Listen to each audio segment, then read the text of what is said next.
Min illerdir zaman adlı bu imtihanda dayanıpsan. Sınavına salam olsun.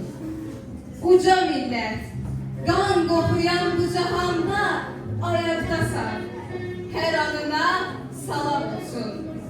Hak adalet galasını yarattığın, geçmişine ehtiramdır yaşattığın, kılıncınla, geleminle uzattığın al kırmızı bayrağına salam olsun.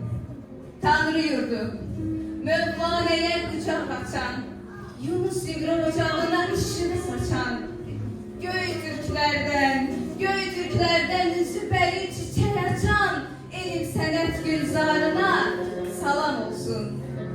Altaylardan gezir hikmet sorağında, andı olur, Tanrı durur dayağında. Türk'ün oğlu teper olsun ayağında. Hara gitsen, güzarına salam olsun. Nanı kızı, düştün onun sevdasına, malik olduğun hiç kundun garasına, gazilerin kan akıdan yarasına, şehitlerin mezarına salam olsun. Şehitlerin mezarına salam olsun.